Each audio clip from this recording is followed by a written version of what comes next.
UFC Fight Night, Walker versus Zhang, the Ultimate Fighting Chinaman. We're going to go MingYang madness here in this main event against Johnny Walker, who really has no business being in any more main events. MingYang madness, you know him, you love him. He's at a bit of a height and reach disadvantage here, but I think it won't be a first round KO. He might have some issues kind of dealing with this long, lanky goofiness of Johnny Walker, but the weakness is there.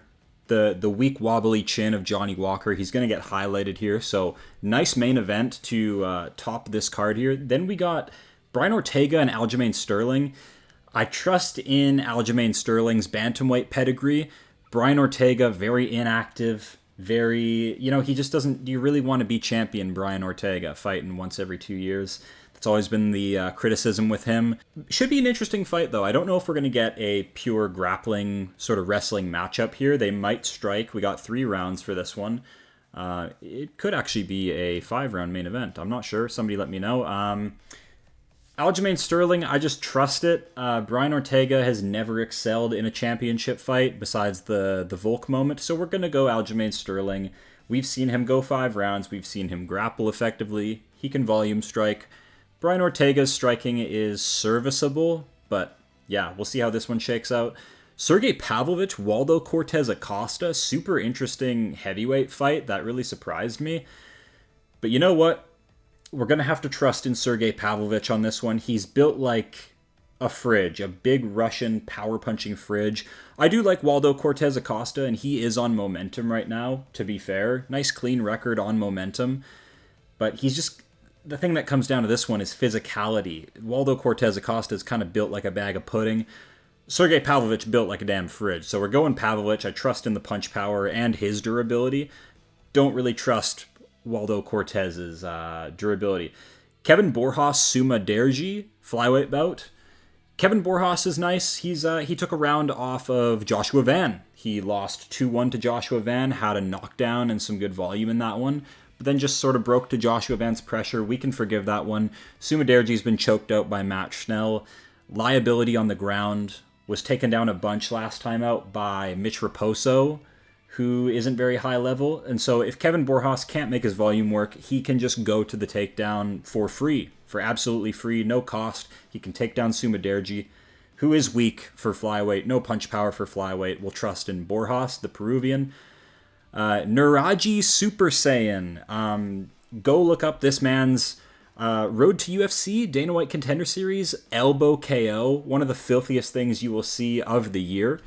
He is being given the Kiefer Crosbie layup here. Kiefer Crosbie, Irish industry plant. Nuraji will have no problem highlighting him in the first round. So all the money in the world on Super Saiyan. Look this dude up. He's crazy.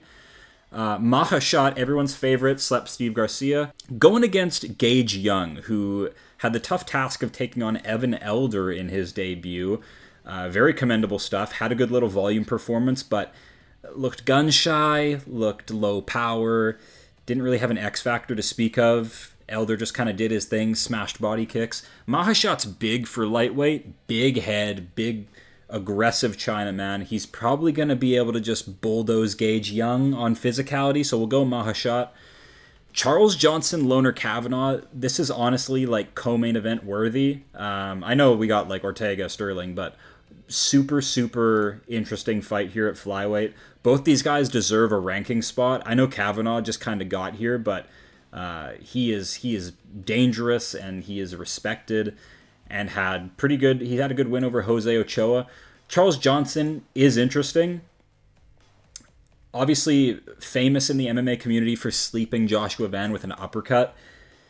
A lot of losses in Charles Johnson's UFC career, though. Like a few red flags like Cody Durden, Ode Osborne. So it's a tough one. I can't really say the Ode loss is that bad. We just saw Ode Osborne nearly chin Steve Erceg. So... another flyweight fight I'm really torn on. Gotta go Loner Kavanagh. He's undefeated. I believe he can land on the chin and put Charles Johnson out cold. I don't know if Charles Johnson will have what it takes here. I don't think speed's enough against Kavanagh. We'll see how this one goes. RONGZHU, Austin Hubbard. RONGZHU is 25 years old and has like 40 pro fights. I don't even know how that's possible. crazy activity. This guy was fighting like 5 times a year or something when he was like 17, 18. So he's a savage, coming off a fight of the year contender against Cody Steele.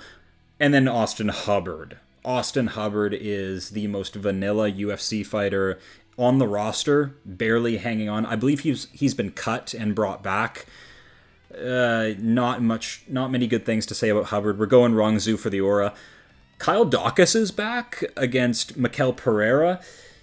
Got cut off some goofy losses, like getting finished by Eric Anders. Come on, we can forgive the Roman Dolidze knee. He got his face shattered. Notable wins: Jamie Pickett, Stoltzfus.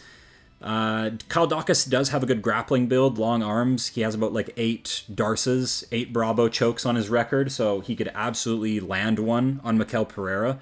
But I think Mikel Pereira he shows up in Shanghai, China, and he just goes full apeshit autism in the first round and KOs Kyle Daukaus. We've seen it before. YIZHA he's a big road to UFC guy against Weston Wilson, who comes from Stephen Wonderboy Thompson's camp. The problem with Weston Wilson is, I don't want to completely trash his skill set, but this dude is completely malnourished and sucked out. He cuts way too much weight. He doesn't have any durability to speak of. I don't know much about YIZHA, but he's sort of a road to UFC product being built up on there. He's had 1 loss, I believe. Ji-Young Lee didn't get the win on didn't get the title to Road to UFC, but made it through the qualifiers, and then lost to Gabriel Santos. We respect that name. We don't respect Weston Wilson. We'll go YIZHA as well at featherweight. And these last 2 are Dana White Contender Series guys. We won't even give them a breakdown. So, UFC Walker Zhang. We'll break it down here. UFC Ultimate Fighting Chinamen. First up, we need to talk about UFC 319, Duplessis Chimaev. All right, we're going to go bottom to top, rapid fire. Edson Barboza let me down. This man is just a physical specimen, but just gets out-clinched and out-goofied by Close. It's sad. We haven't had really like a good, proper Edson Barboza highlight in quite a while. I need one once a year to stay mentally sane. He did need Billy Quarantillo in the face. That was beautiful. And then back 2021 with the Shane Burgos Phantom Punch. I just don't care about Close. I'm super salty about that one. Our boy, Chase Hooper. Fuck. I hate Hernandez, like, getting on the cage and screaming, like, I guess you've earned it. You haven't had a highlight since your KO over, like, Mike Breeden. So live it up, dude.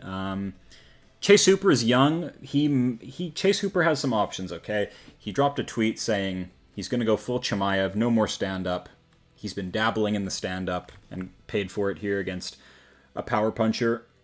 So Chase Hooper says he's going to slop it up, slime it up, go full BJJ. I'm loving that game plan, honestly. Yeah, he comes from a grappling background, and in the UFC, he needs to be a bit more well-rounded on the feet. Not fast twitch enough, and not enough good boxing defense from Hooper. It's sad. We will still back him, though. He is going to backpack people. He is going to be in the UFC for a long, long time. And if he wants to bail out and do this new UFC BJJ, then by all means. Poor Chase Hooper, he's still a thug, and we're still a fan. Lupi Godinez, Jessica Andrade, we said Lupi would get it done. A little bit closer. Andrade actually went out there and tried in this one, but Lupi Godinez, younger, actually cares about winning. So she got that done. Looked good doing it. Hussar, Mikhail Oleksijuk. I told you guys, this guy built his career off of sneaking his way into light heavyweight when he's like the size of a welterweight and just killing these guys on speed. Like, that is his whole game, is just hand speed. Super, super fun. Not a single fight of his is boring. He has no ground game. He sprawls well, but all this guy does is punch or get choked out. So Oleksijuk took Mearshart out of there. Mearshart is done. He has like elderly speed. I'm sorry, GM3, but it's time to go.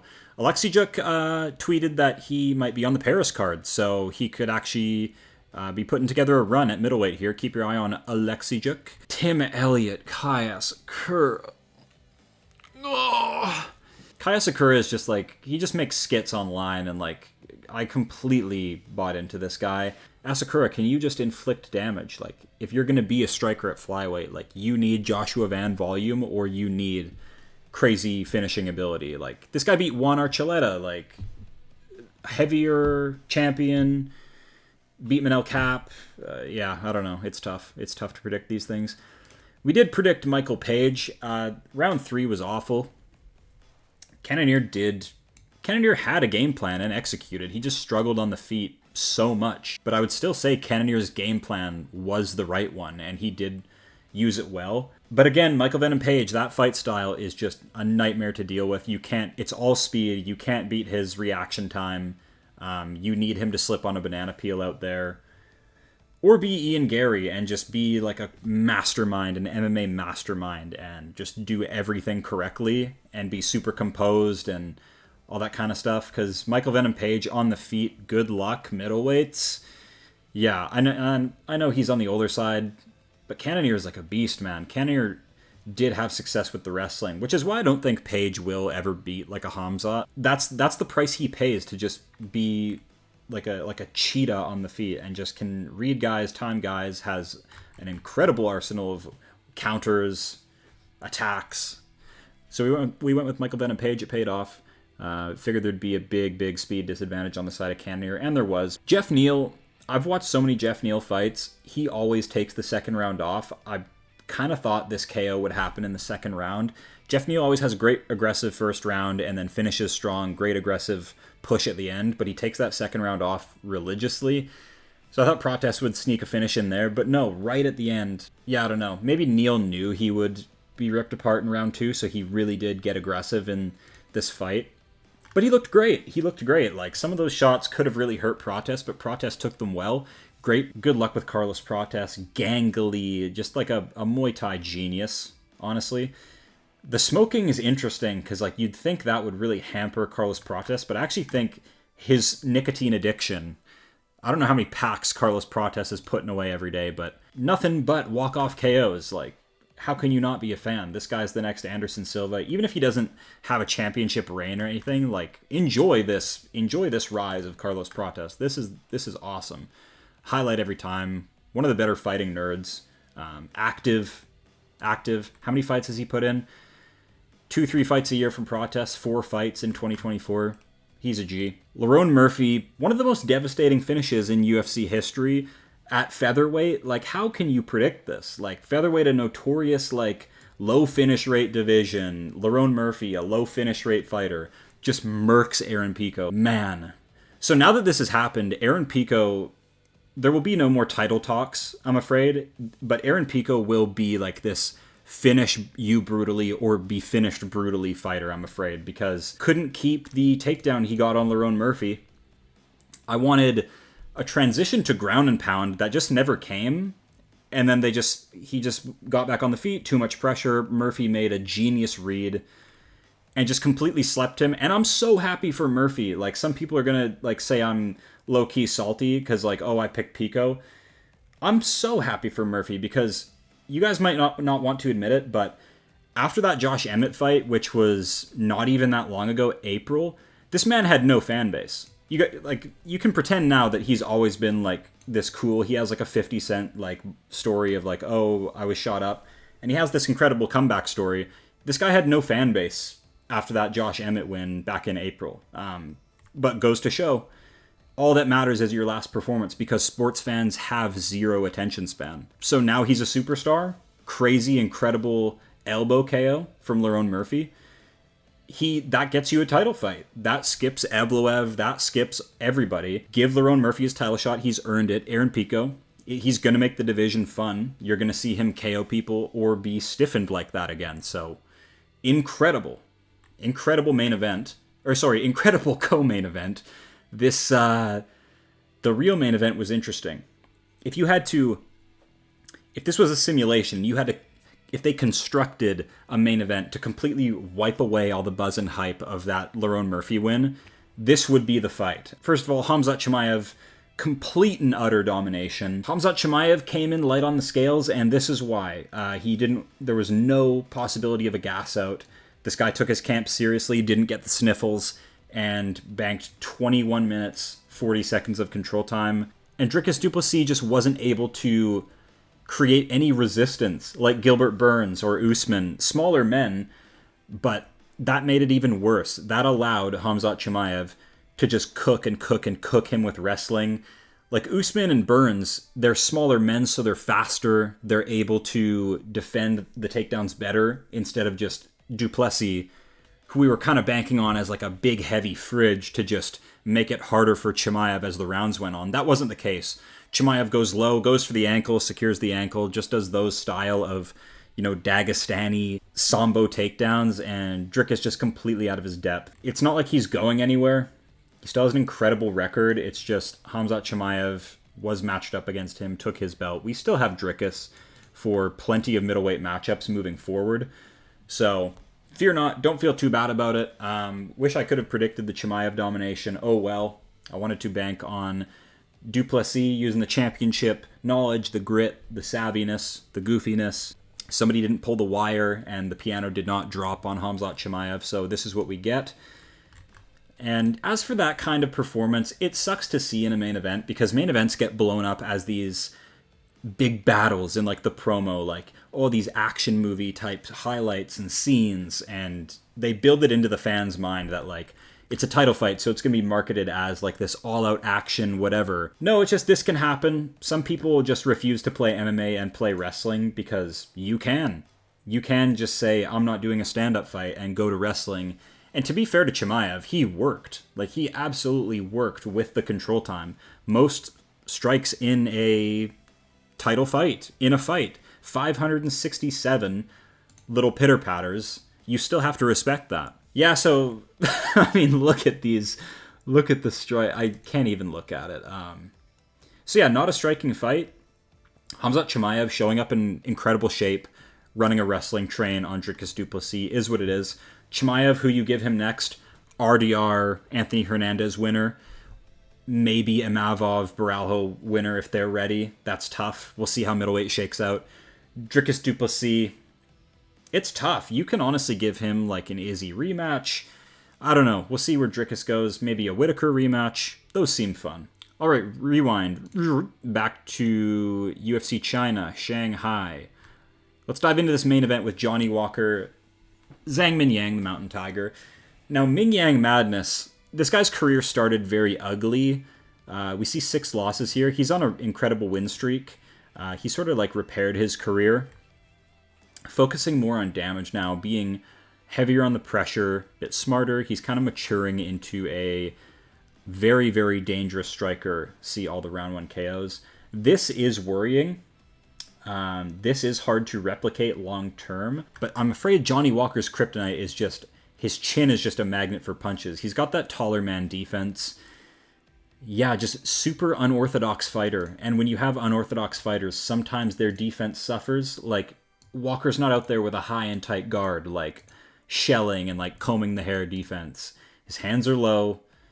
Yeah, I don't like it. He has been. And if we're talking damage, 1, 2, 3, 4 KO losses that were pretty brutal. And this no contest from Ankalaev. He took a knee to the head while grounded. Also not good. Yeah, it's tough, man. Johnny Walker doesn't really have much of a ground game. He doesn't shoot. Just looking to be athletic, dangerous, long and tall, and strike. I think in a 3-round bout, Johnny Walker could play this sort of tit for tat game, like we've seen him do. He's had a few fights where he took things technical. 5 rounds against Thiago Santos, also a kind of a shorter, dangerous guy, but he took his time over 5 rounds.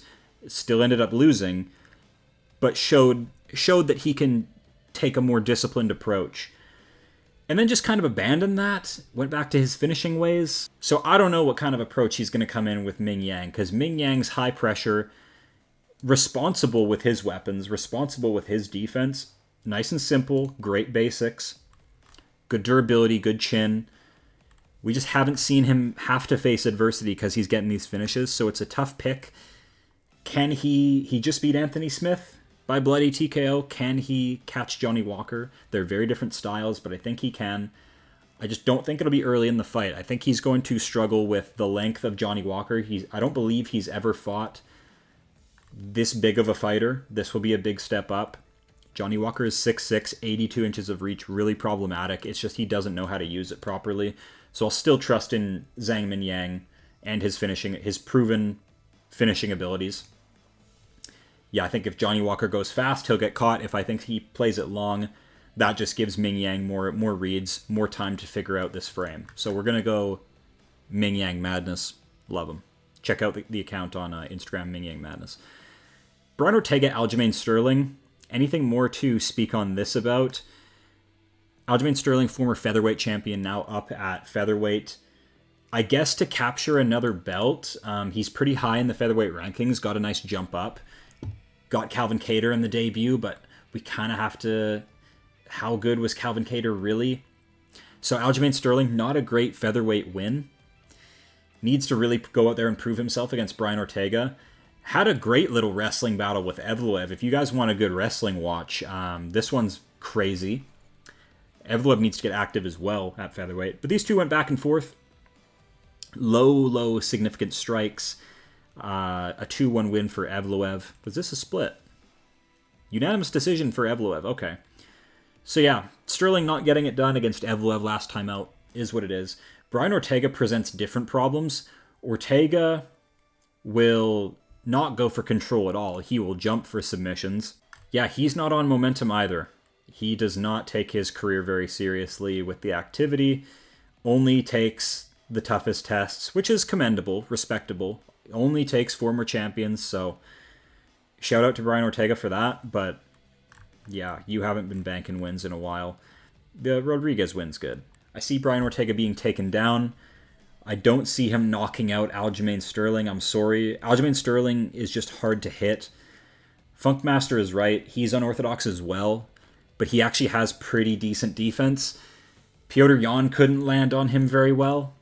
He did start to land after Sterling gassed out in sort of a 5-round affair, but Sterling in those first 2 rounds is pretty aggressive. Really executes the game plans well.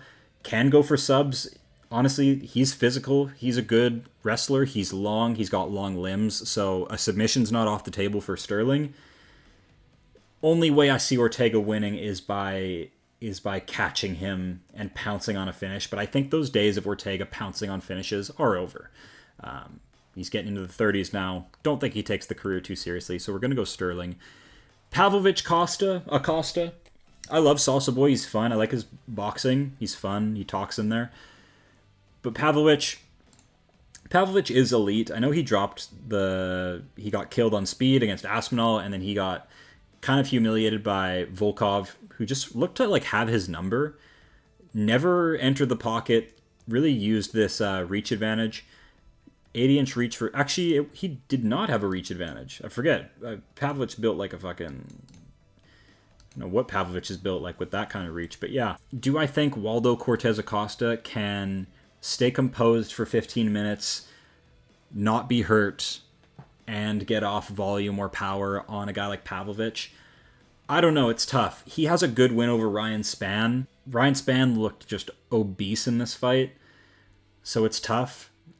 But there's some sneaky good wins on his career, like Sergey Spivak, Robelis Despain. They're pretty good. Arguably Rob Darvlovsky is what it is. But yeah, for as many like pretty good wins on Waldo Cortez's career, there's also red flags, like the leg kick destruction against De Lima. Close fight with Jared Vandera, so... Yeah, if you trust in Waldo Cortez's growth, like if you think he is at the point where he has surpassed a PAVLOVICH, and PAVLOVICH has regressed to the level of a Waldo Cortez Acosta, I won't hate you for that take. I just think PAVLOVICH will find a good, sturdy punch in this fight and just pounce on a finish. Way too physical, way too muscled. I think physicality means a lot more at heavyweight. So yeah, we'll see if Waldo goes for takedowns. But if he's shooting takedowns and not getting them, it's over. It is over for him. PAVLOVICH will rip him up. So we'll see. I think Waldo is faster, though. I do think he is faster, and PAVLOVICH has been killed on speed before. But I trust in the defense and PAVLOVICH's fridge build. We're gonna ride with that. This is a big, big step up for Waldo. Yeah, I'm not confident in it, though. I'm not confident in... I don't know why. I'm not confident in a Pavlovich pick, but I'll be picking it. Borjas, SUMADAERJI, not much to go in on. Borjas is high-volume flyweight. SUMADAERJI's kind of the same thing, but way too easy to take down and manipulate. Kevin Borjas just does everything SUMADAERJI does, but better. Has better volume, better shot selection, more power. Just seems to have a better understanding of a better striking style. SUMADAERJI is sort of like Taekwondo karate, low power strikes, tries to be evasive. But Kevin Borjas just gets down to the nitty-gritty, gets going early with the strikes. I want to look at his Joshua Van performance, because he got off to a great start, I believe. Yeah, I'm pretty sure he got his knockdown in round 1, right? There was a knockdown. Why don't these get scored? Borjas absolutely knocked down Joshua Van, I believe the first round. Then just got out-volumed, like 77. Van brings it back. Chucks 144 significant strikes in round 2, like demon volume. So Borjas drops that one, but yeah, I don't know. I think Borjas definitely more dangerous than SUMADAERJI here. We'll see how this one shakes out. Super Saiyan Neurodivergents. He is young. We have born in 2001 against 1990, so he is young. He's not that muscled, but that really works for his style. Lethal kickboxer. Was it Road to UFC or was it... Yeah, Road to UFC. One of the most brutal elbow KOs I've ever seen. Just stiffened this guy, Kim. Sent him to the Shadow Realm. Kiefer Crosbie, on the other hand, complete podcaster, Irish industry plant. All bark, no bite from Kiefer Crosbie. Has shown nothing good. Threw out some pitter-patter at Kevin Jusay. Instantly taken down and subbed in seconds. MAHESHATE. When I look at MAHESHATE, he is big. He's tall. I think he is just more physical here, and he can lean on that. He's scrappy. He can go 15 hard minutes, so it'll be a good test. It'll be a good test to see if Gage Young's UFC level. MAHESHATE, we'll see where he's at. We'll see if he's actually growing and developing into a bit of a prospect. I know 10-4 record isn't really showing that. Yeah. These are decent names, though. Mota, Benitez, Borshev, Garcia, Steve Garcia. Yeah, go do your thing on Gage Money. Charles Johnson, Loner Kavanagh. Ooh, this one has stakes. This one has stakes if you care about flyweight. Loner Kavanagh is so damn quick and lethal.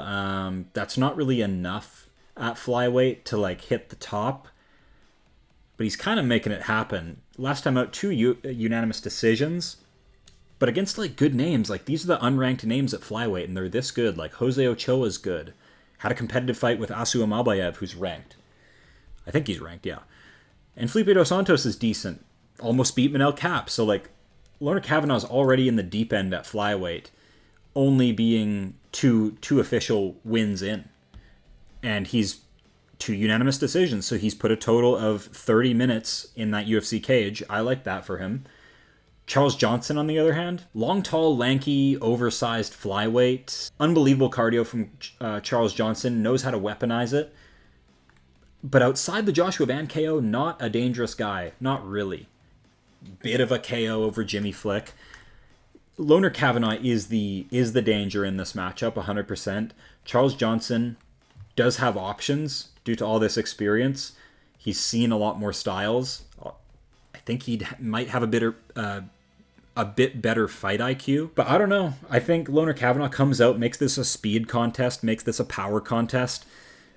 Where he's going to run into trouble is if he gets caught chasing Charles Johnson too much. That's sort of how Johnson was able to chin Van. Van is a very downhill fighter, and Johnson was able to find an opening and knock him out, which at flyweight is pretty impressive. Because he is big, he's oversized, he's 5'9", 70-inch reach for 125. That's crazy. And he survived Ramazan Temirov, who was doping. A big, big flyweight power puncher. I could see Kavanagh winning in multiple ways here. Maybe he doesn't land his big power, get a finish, but he still wins optically against Johnson, who's on the back foot, running away the whole fight. That's sort of what his style is based on, Charles Johnson. Just run, burn, use his cardio. He does have a cardio advantage. Run, sneak in the volume. Does have good wins, but we're going to go Loner Kavanagh. He has some nasty fucking KOs. Like Charles Johnson, I can only talk about the Joshua Van win to such a level of depth, and I feel like I shouldn't get trapped in that and just recognize a real prospect. Yeah, Charles Johnson has losses to like Cody Durden, Ode Osborne. Kavanagh hasn't shown us that. He's come in correct. He does have cage time. He's not like a finish or bust fighter. He actually does have a decent amount of cage time, 30 minutes, 2 unanimous decision victories against good names. So I feel confident picking Kavanagh. Charles Johnson enjoyers, feel free to tear me apart in the comments. I just think Kavanagh's going to get this one done. Seems like a bit more of a prospect in my mind. Fresher, younger, ready to go. RONGZHU. RONGZHU's crazy. Had a rough start. Took serious damage from Chris Padilla. Got his eye destroyed by an elbow. Rebounds with a war. Arguably one of the best fights of the year against Cody Steele, who is untested, kind of unranked, whatever. RONGZHU puts on a fun scrap. RONGZHU's a good striker. He has good power for the division. He's composed. He fights behind a jab real well. Doesn't seem to have any, big weaknesses on the feet. No leg kick weaknesses or nothing like that. He's composed. Was submitted and volumed up by Ignacio Bahamondes. Struggled against a longer, taller fighter. This was back 2022. Late rounds, guillotine choke. Maybe he's out of breath. Bahamondes does his thing and he sneaks in a choke. But yeah, struggled to strike against Ignacio Bahamondes. We can forgive that. Austin Thud Hubbard, on the other hand, do I think he's capable of replicating an Ignacio Bahamondes level performance? I don't. This guy is a lightweight bottom feeder. Win-loss, win-loss, win-loss, loss-loss, win. Loss-loss. Max Roskopf. Jesus. This guy blew up on TikTok for being a quitter. Dakota Bush. I think he's like an ATT guy, but yeah. Hubbard does his thing. Like, how does this guy get to be in the UFC? Like, all decision victories, just boring as all hell. I'm sorry, not a fan. RONGZHU has aura. RONGZHU, fight of the night last time out. Super, super biased. How can he be 25 years old and have nearly like 30, 40 pro fights? That's crazy. This guy loves combat. He's horny for violence. Austin Hubbard can wrestle. I think RONGZHU can get this done. He's been in the cage with Ignacio Bahamondes. Chris Padilla's all right. Trusting my boy RONGZHU in Shanghai, China. Up next, we got the returning Kyle Daukaus. You guys love the Daukaus brothers, don't you? I know you do. Yeah, we've talked about Mikel Pereira on the channel before. Likes to aura farm, like can't help himself but be a performer and aura farm and burn out his cardio. He doesn't really understand fighting, but had a crazy win streak. Like he is a physical specimen. He is a beast, and he does have finishing potential, which is what makes this fight hard to pick, because that's where Kyle Daukaus has just fallen apart, getting smashed to bits by Roman Dolidze, Eric Anders, who are just slow, elderly old men. Sorry, Dolidze, but we gotta hop off the train. Interesting fight. Kyle Daukaus' rebound on the regional scene. I think after getting cut, he's put together 5 victories. Maybe a couple Darces, a couple decisions. I had a look at it. So his record is improved. He hunts the sub. He doesn't look too exhaust. So I think Mikel Pereira, his style is good against a Kyle Daukaus. I think he can find the finish. We'll go like straight right hand, body shots, violent TKO up against the cage after Daukaus fails a bunch of takedowns. Up next, YIZHA. We're never picking Weston Wilson. He looks like a skeleton who has no durability. Armor 0, hit point 0. I don't know what Weston Wilson's doing out there. And he's been heavily damaged. Up against Joe Anderson Brito in the debut. Why are you accepting that fight? Take an easier opponent or don't come to the UFC. Gets completely ripped apart with punches. Very badly hurt. Going for leg locks. Red flag. Gene Silva next time out gets beat to smithereens even worse. Complete mollywopped. Saves his career with a sub over Jekassergi, where he was going to be fed to another power puncher. Slimed his way through it. Now he gets road to UFC YIZHA. YIZHA's going to win. I can't trust Weston Wilson after the damage. And just how sucked out he is at weigh-ins. Like, he's even said, like, he should be up at lightweight, welterweight. If you see older pictures of him, he actually had muscle. Now he is completely slender, man. Just complete pasty ghost white, no muscle. And these last 2 people, I honestly don't know much about. Zhao Long lost to Chang Ho Lee, who's good, and he beat Quang Lee. I just haven't seen these road to UFC fights. I've seen the highlights, but I don't know too much. 27-9 is very impressive, but we can't trust these names. It's kind of, and I should use that criticism against RONGZHU as well. I don't know who these fucking 27 people are. They could be elderly, they could be homeless, taxi drivers, I don't know. So I don't want to dig into analysis on these people. Jiu-Jitsu's kind of goes crazy. You're on salty balls. He lost to Martin Boudet, so maybe he'll win because Boudet is actually kind of good. Yeah, I just don't know these people. So yeah, we covered everything important on this card. So just to recap this one, at UFC Shanghai, China, we're going MingYang Madness. Why would we not pick MingYang here? All first round finishes. And he gets Johnny Walker, who's prone to the finish, prone to the goofy KO. So we're going to go MingYang. Aljamain Sterling, championship level caliber career for sure. Brian Ortega, yes, has fought all the champions up a division as well, but trust in that bantamweight savvy skill. How seriously is Brian Ortega really taking his career? Let's be honest. Pavlovich Acosta is close. It's a heavyweight fight that I wasn't expecting, and now that it's time to break it down, I feel low confidence in a Pavlovich pick. So Kevin Borjas is a gangster. Super Saiyan Naraji. He's going to starch Kiefer Crosbie because he's an industry plant. Let's go MAHESHATE. Let's go Loner Kavanagh. RONGZHU's dope. And one of the DAUKAUS bros back in the UFC. Yeah, like you guys care. There you go. UFC China. UFC Fight Night Shanghai, China. Decent little card. I'll see you guys later.